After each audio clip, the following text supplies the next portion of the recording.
میں آپ سب کا شکر گزار ہوں کہ آپ نے مجھے یاد کیا، بلایا۔ اللہ تعالیٰ میرے دوست عزیز اللہ کا بھلا کرے۔ میں سویا ہوا تھا، اس رخ انہوں نے مجھے یہاں سے پکڑا، جمعے کا دن کیوں ہے، بڑا ضروری کام ہے، اٹھی۔ مجھے خیال آیا جمعے کو نئی فلم ریلیز ہوتی تھی تو کوئی بکنگ کرائی ہوگی تو لے جانا چاہتا ہوگا۔ میں کیا میں کپڑے بدل لوں؟ کہ نہیں، کپڑے نہیں بدلنے، ایویں ہی چل۔ تو ہم سینٹرو ماڈل اسکول سے اکٹھے آ رہے تھے، اس لیے بہت محبت تعلق تھا، تو میں چل پڑا۔ جب تھوڑی دور گئے تو کہنے لگا پہلے جمعہ پڑھنا ہے، تو پھر مجھے شک ہوا کہ جمعہ پڑھنا ہے تو پھر فلم تو نہیں، کوئی اور چکر ہوگا، یا ہو سکتا ہے سیکنڈ شو ہو سکتا ہے اس کی ہو۔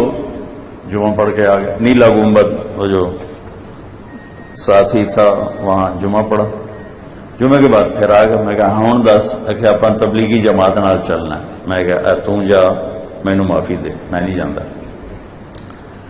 ہمارے پنجابی کی مثال ہے، کوبے نو لت لگی اور سدھا ہو گیا۔ وہ اس کی زبردستی میری ہدایت کا ذریعہ بن کے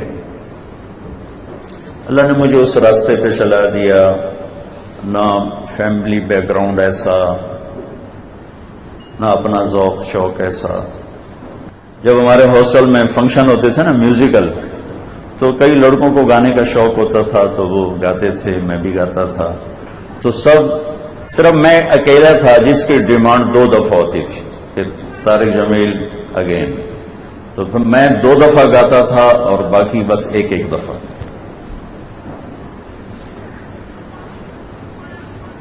وہیں سے میں نے 4 مہینے تبلیغ کا ارادہ کر لیا۔ تو میرا فیملی بیک گراؤنڈ زمیندارہ ہے، ڈسٹرکٹ خانے والا بن گیا، پہلے ملتان دریا راوی کے کنارے۔ 4 مہینے کے بعد جب میں نے اعلان کیا کہ میں اب کالج نہیں پڑھوں گا، میں مولوی بنوں گا، تو میں تمہیں کیا بتاؤں کہ کیا گزری، کیا بیتی، اور کتنا کچھ جو سانس سے نکلی ہے وہ دھن سب نے سنی ہے، جو تار پہ گزری ہے وہ کس دل کو پتا ہے، جو مجھے گالیاں سننی پڑی اور لان تان۔ یہ میں آپ کو کہانی کوئی اپنی بڑائی کے لیے نہیں، بلکہ آج اس منظر کو دیکھ کر مجھے چند باتیں یاد آئیں، وہ بچوں سے شیئر کرنے لگ گیا۔ باپ نے بولنا چھوڑ دیا، ماں نے بولنا چھوڑ دیا، چاچے تائے۔ ہمارے ڈیرے میں، ہمارے جب تک تایا زندہ تھے تو ان کے ڈیرے میں شام کو مجلس ہوتی تھی، ان کے بعد لیکن میرے باپ پہلے فوت ہو گئے، میرے تایا بعد میں فوت ہوئے۔ تو شام کی مجلس سارے چاچے تائے بابے اکٹھے ہوتے اور میں نشانہ ہوتا، اور ہر ایک کی کوشش ہوتی تھی کہ ایسا جملہ بولوں کہ یہ ذلیل سے ذلیل تر ہو اور تنگ آ کے یہ چھوڑ دے۔ یہ کوئی 6-7 مہینے کی کڑوی گولیاں تھی جو میں نکلتا رہا۔ اس میں سے ایک جملہ تھا جس کی وجہ سے آپ کو ساری کہانی سنا رہا ہوں۔ تم مولوی بنتا پہ تینوں کہ مڑ پوچھنا ہے، تین تو کسی جتی سے نہیں لکھنا، تیرا تو رشتہ ہی کسی پاسے نہیں ہوگا۔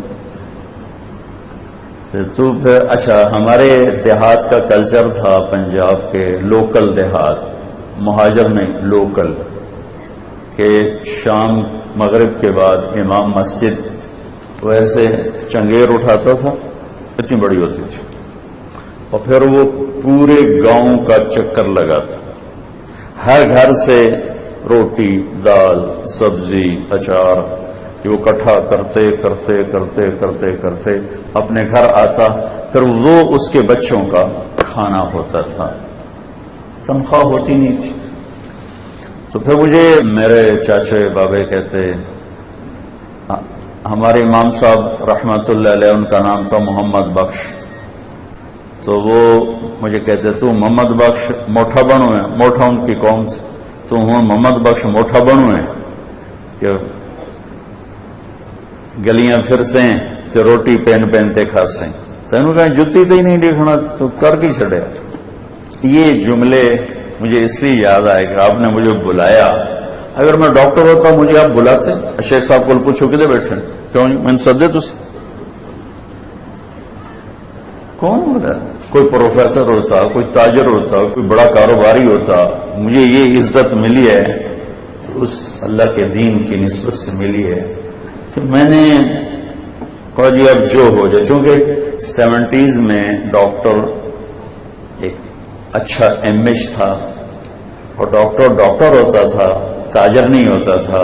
میں درد سے کہتا ہوں میرے دیش کے 99 ڈاکٹر تاجر ہیں, کوئی ایک ڈاکٹر ہے, باقی تو مریض کو کسٹمر کی نظر سے دیکھتے ہیں.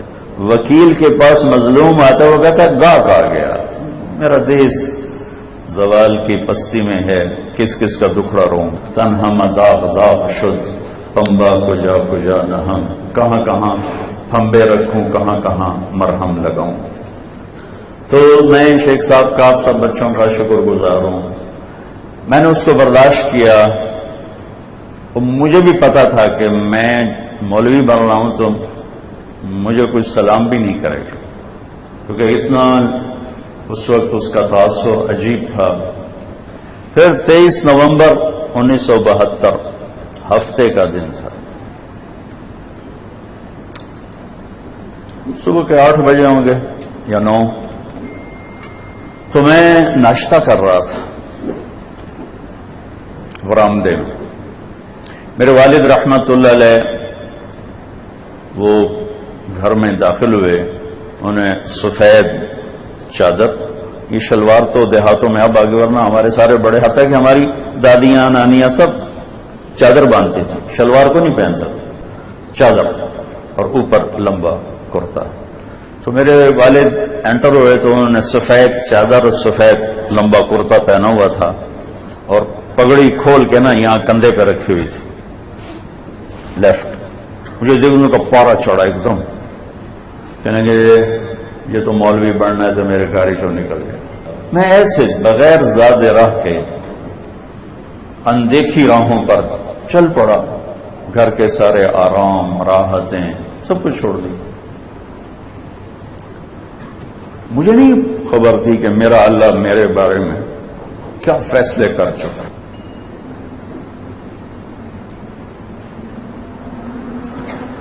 ہم سندھ میں تھے تو ایک وڈیرے نے دعوت کی. اس کا پوتا میں نے دیکھا تو وہ اس نے ایسے میری طرح پگڑی باندھی ہوئی, داڑھی بڑی خوبصورت. میں نے سمجھا شاید یہ محلے کا بچہ ہے. مجھے کسی نے کہا جی یہ سائیں کا پوتا ہے. وہ مجھے بڑا اچھا لگا. میں نے اسے بلایا. میں نے کہا عالم بنو گے؟ کہا جی تو چاہتا ہے, دادا نہیں مانتے. میں نے کہا اچھا. ہم ناشتے پہ بیٹھے تو میں نے کہا سائیں آپ سے نا ایک بھیک مانگنی ہے. کہا نہیں سائیں آپ حکم کرو. میں نے کہا یہ جو تیرا پوتا ہے نا یہ مجھے دے دو, میں اسے دین پڑھاؤں. کہا سائیں یہ ڈاکٹر بنے گا, اس کا باپ بھی ڈاکٹر ہے, یہ بھی ڈاکٹر بنے گا. میں نے کہا سائیں ایک بیٹا ڈاکٹر بن گیا, ایک پوتا عالم بن گیا, آپ کی دنیا بھی اچھی آخرت بھی اچھی. تو کہنے لگا سائیں یہ ڈاکٹر بن کے بھی دین کا کام کرے گا. میں نے کہا سائیں ایک سچی بات بتانا, میں ڈاکٹر ہوتا مجھے ناشتے پہ بلاتے یا مجھے باہر بٹھاتے؟ سچی بولنا. پھر وہ ہنس پڑا, کہنے لگا اچھا جی لے جاؤ. تو وہ ماشاءاللہ بہت بڑا, بہت ہی علمی شخصیت بنا وہ بچہ. بہت ایکسٹراڈنری اللہ نے اس کے اندر علم کی استعداد کو ماشاءاللہ اجاگر کیا. یہ تھوڑی سی کہانی سنائی ہے. ایسے آدمی اپنے ماضی سے رشتہ کاٹ نہیں سکتا, توڑ نہیں سکتا.